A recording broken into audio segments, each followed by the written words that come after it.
Tunisia. This one country, all right, that's where the Arab Spring began, as we know, as the Jasmine Revolution, okay? So before, it was characterized as a dictatorship, of course. So according to the Freedom House, look at that, 2000, before the Arab Spring, not democratic, not free, red, bad, okay? And then, of course, Jasmine Revolution, the scores have improved to partly free. Then it got even better, all green light going on, looking really good for Tunisia, right? According to the Freedom House, democracy is triumphing. Yet, look at that. The people in Tunisia are miserable. They hate it. As the Freedom House numbers show improvements, significant improvements, the people of Tunisia are suffering. Their views are opposite. What is going on here, right? Now, this is from Pew Research, and they stopped collecting data at 2016. I don't know why. Maybe it's just too embarrassing.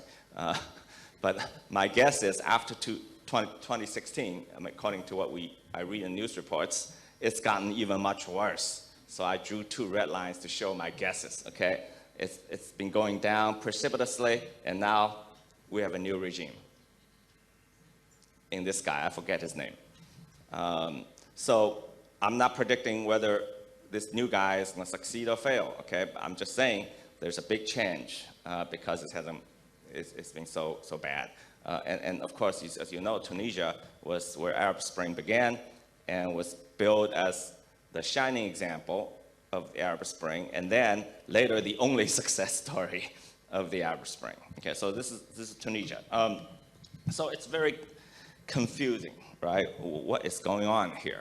I mean, why are all the data and the facts are so confusing? What is going on with democracy?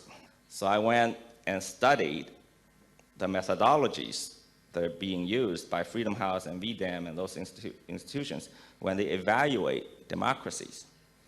And I found something very interesting.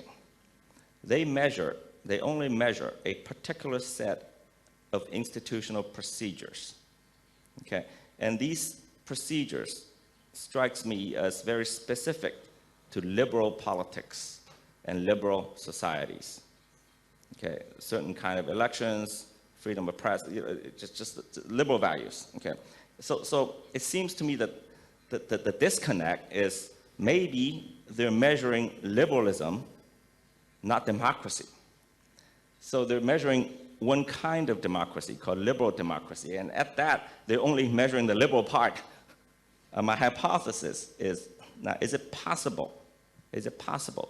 The problem today is liberal regimes are failing democracy because, like as liberal societies led democratic progress in the world for some time.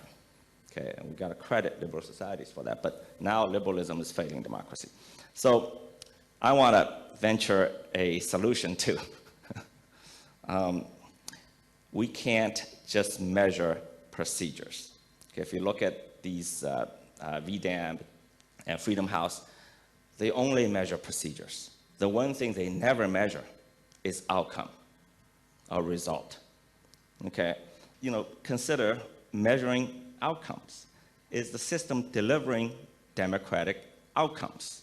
Democracy's normative end must be to deliver satisfaction to a vast majority of the people over long duration, right? Otherwise, what are we in it for?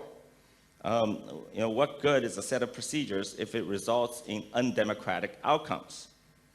What's good is an election if elections keep producing incompetent leaders? What's good about judicial independence if it protects only the rich?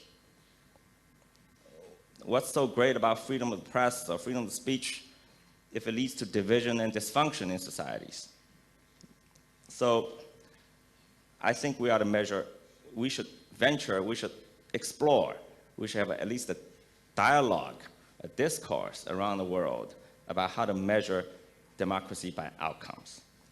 Are the people satisfied with how they're governed? Are they optimistic about the future? Is your society cohesive? Are you better off than before? Is your country investing enough for future generations? Or are they just spending future generations' money?